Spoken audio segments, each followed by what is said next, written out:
lot of Spanish already. You people don't even know it. Is this Mexican enough for you people? All right. I had the Virgin Guadalupe tattooed to my neck. Okay. Look, she's right about we need to be international multicultural issues, Brazil. This shirt says Mexico, but it's actually from El Salvador. JC Penney's from United States. This is from Zahualcoyotl, Michoacan. Anybody from Michoacan? Or parents from Michoacan? There it is, see? Zahualcoyotl, Michoacan. Okay, we're going to go to Puebla, Mexico. How does this work?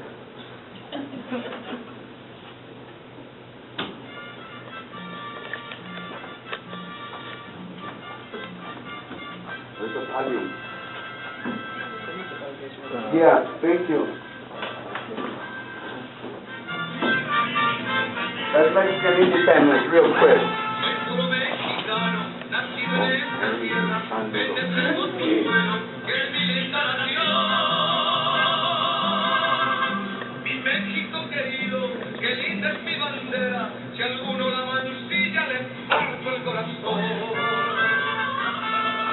They're speaking in Korean, by the way. They're speaking in Korean.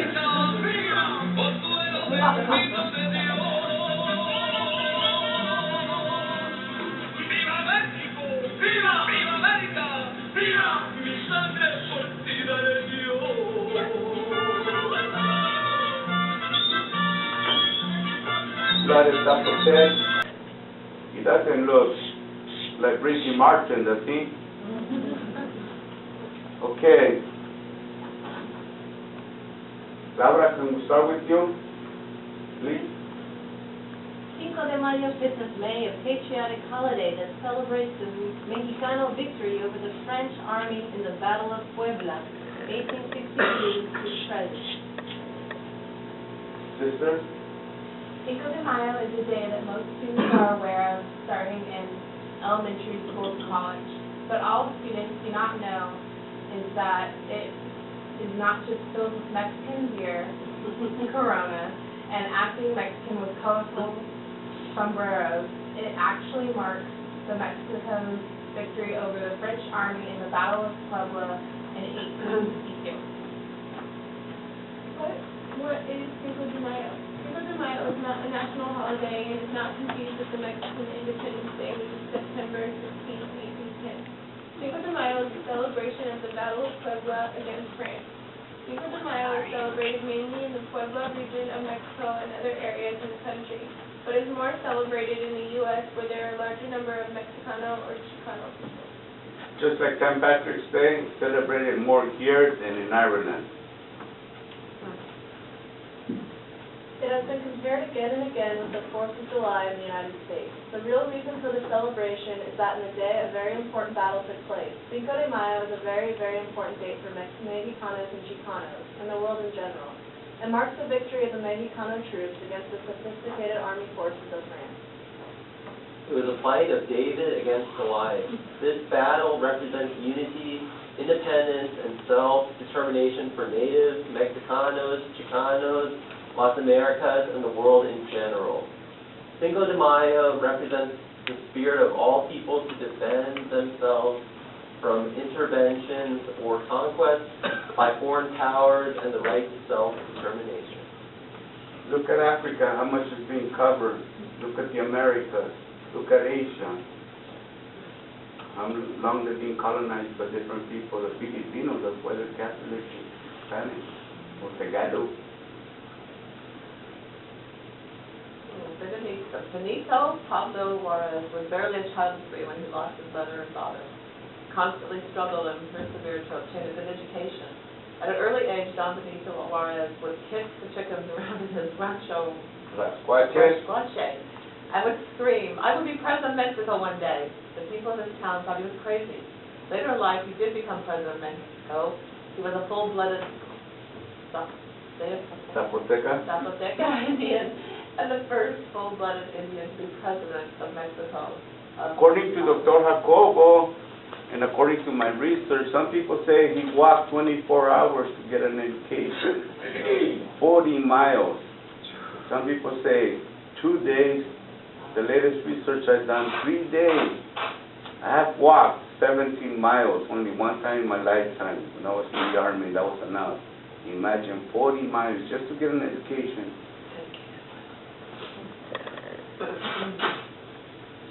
The build-up to the Battle of Puebla, with so much civil war, both internal and external, going on in Mexico. Mexico could not generate any revenue. Thus, they had to borrow money from England, Spain, and France to continue these civil wars. 1810 to 1821, and then there was a civil war in between, and then 1848, the Mexican-American War, and then 1862, when was Mexico free?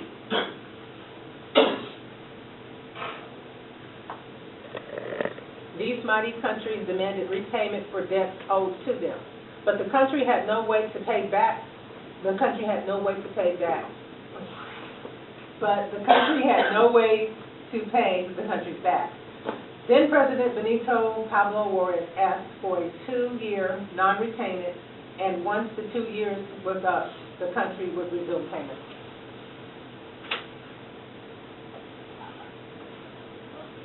On October 31st, 1861, representatives of Spain, Great Britain, and the Emperor Napoleon III of France agreed upon a joint occupation of Mexico to collect their debt claims. The full-blooded Zapoteca president of Mexico, Don Benito Juarez, issued a legal memo in which he stated that all debt payments would be suspended for a period of 2 years, with a promise that after this period, payments would resume, given Mexico's drastic and terrible crises after the Mexican-American War, 1836 through 1848, and then Civil War of 1861-1865. The English, Spanish, and French refused, but instead decided to invade Mexico. Eventually, Spain and England withdrew. Napoleon III, on the other hand, refused again and again to withdraw. England and Spain only had plans to occupy and collect their debts from Mexico, but France had another agenda altogether. They wanted to expand their empire. Napoleon III also detested the United States. And United States detested Napoleon III. Jefferson, like the French, is the one that negotiated the Louisiana Purchase. Napoleon III and the French intentions were to create a French empire in Mexico. France and some European leaders picked Ferdinand Maximilian of Habsburg to be the Emperor of Mexico. Their acts and others were considered acts of war against the sovereignty of Mexico. Maximilian would only accept the crown on the precedent condition that the Mexican Pueblo people approved his emperorship themselves. It was a farce when Maximilian was informed that the Mexicanos had voted in his favor. The French and the Europeans lied to him, and he was not very smart to know better. A monarchy was then established in Mexico, supported by foreign arms and run by European countries. So basically, he didn't know any better. He was not Olafka, in case you want to know that. The occupation. This infuriated these countries. They then made a pact to jointly occupy the country to collect their debts. The celebration of Cinco de Mayo is a remembrance of the 5th of May of 1862, in which outnumbered Mexican forces defeated French invaders at the city of Puebla. Actually, there were 2 battles at Puebla. The second one lasted from March 17th to May 17th in 1863, thus Hastings through May 5th of 1863. That's why you have pan dulce, Mexican bread is French. Mariachi song, okay, mariachi strings, that's French. And a lot of Baroque, Chiriburesque architects, beautiful buildings were led by the French in Mexico. Don Benito Pablo Juarez became the first full-blooded Zapoteca Indian to serve as president of Mexico. Benito Juarez was president of Mexico from 1858 to 1872. He was the chief of the Supreme Court in Mexico, the highest legal seat you could have in Mexico. Now you see him in bills. And the General General Ignacio Zaragoza was the commander of the army that fought the French at Puebla.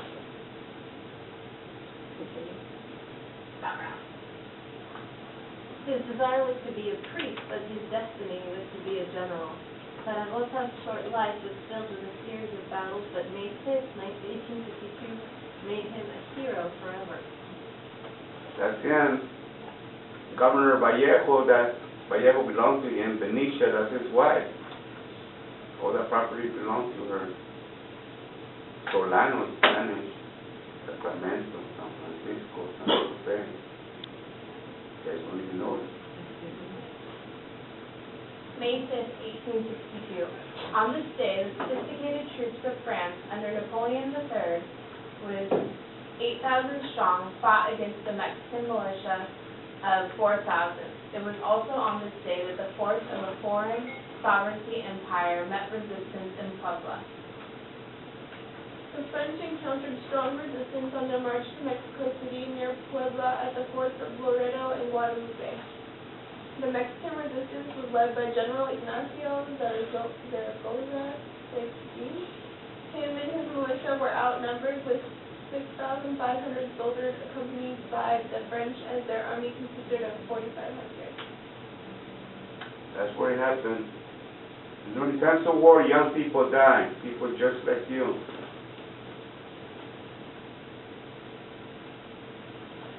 Mexicanos felt it was their duty to overthrow the French right then and there. France commenced advancing and invading Mexico. Some intellectuals argue that the French wanted to have dominion of Americas just like the United States under the so-called Monroe Doctrine. During this time, the Monroe Doctrine of 1823 was completely disregarded by various countries in Western Europe, but never as obvious as in 1862 and 1863, when the French invaded Mexico, overthrew the Juarez government, and decided to place Maximilian on the throne as the eagle of surface civilization. You know why I say the eagle and the serpent, right? That's that's a flag. The eagle is the Mexican, the serpent is the enemy. Juarez's government, now in exile in the United States, considers the legitimate government of Mexico by Washington, D.C. and Native Americans, and the Mexicanos of Mexico. It was on May 5, 1862, that the sophisticated troops of France under Napoleon III fought against the Mexican forces. It was also on May 5, 1862, that the force of a foreign sovereignty empire decided to attack Puebla.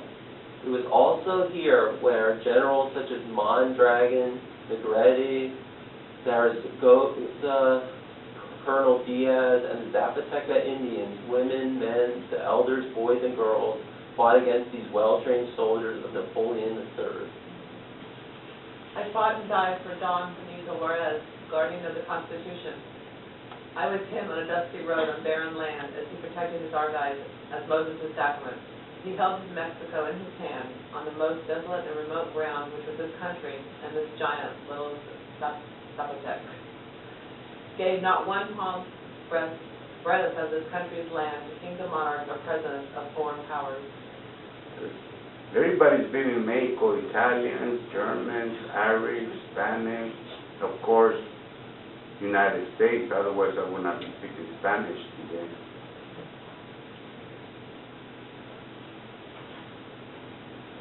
President Juarez was a prudent and reflective person when dealing with legal, domestic, and international issues, matters affecting his nation, in particular about the issue of Maximilian on his legal desktop.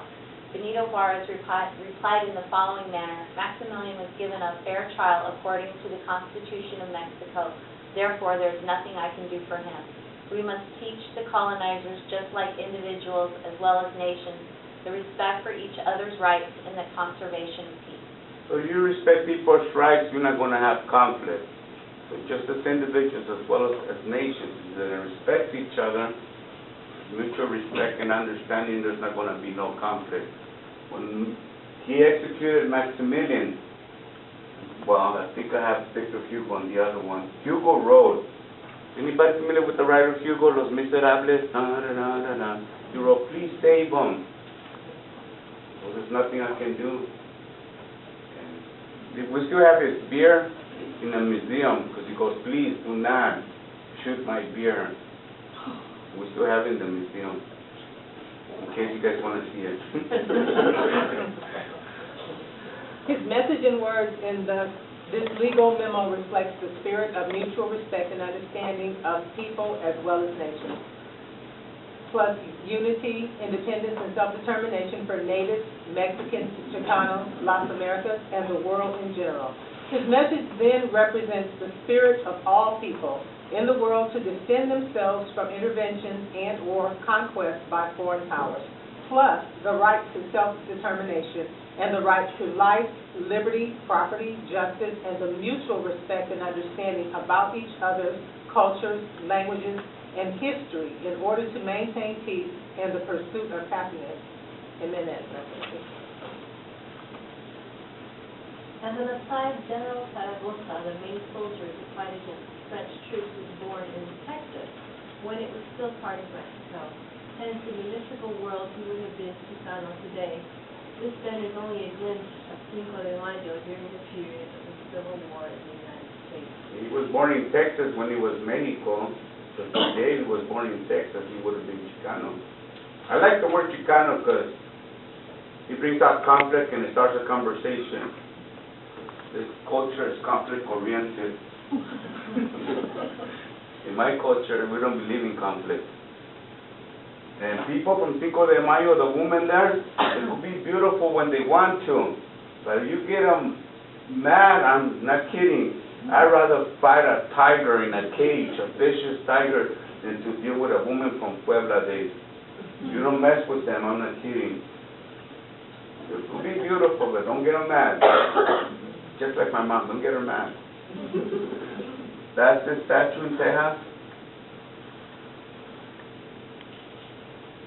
The Cinco de Mayo victory then was a glorious moment for the native Mexicanos. It caused the national unity, independence, and self-determination like in the 60s, and even today. Thus, this is why it is celebrated today. Just like the sisters, everybody was fighting for self-determination, to be able to define themselves. Civil rights started everything. And of course, the most powerful group was the feminist movement, because there's large numbers. And then the Chicanos came last. They looked at the civil rights. Look what they're doing. They're getting rights. Oh, we better start doing the same thing. And then the Asians and everybody. But it started with the civil rights movement. That's a fact. It is bizarre that Cinco de Mayo is celebrated more in the United States than in Mexico. It is more likely than not that Cinco de Mayo has become more of a Chicano celebration holiday than a Mexicano celebration. The same can be said about St. Patrick's Day for the Irish American in the United States. Cinco de Mayo then is celebrated by parades, festivities, mariachi music, dances, reading poetry, speeches, food, and the smell of mole poblano, baile, florico, with big brown eyes of expectation for a better future. Keep in mind that natives, Mexicanos, Chicanos have also other great celebrations. Mole poblano takes 8 hours to make it. It's a ritual ceremony they go through the whole day to make it. It's like my mom saving herself with handmade tortillas. Mama, who get them in Safeway? Well, it's not the same, mijo. But through that, she gives me her love, her understanding what she used to. Okay, is everybody there? You see an African American there? You don't see it, yes or no? You see that, yes or no? Yeah, I'll show you that. You see a European, American? There. Native, Chicano, and of course Asian culture, Asian American. The only difference between Chicanos and the Cherokees is that we were conquered by the Spanish and they were conquered by the British. Look at them, they're blue eyes and they're natives and they're recognized. We're not recognized as natives.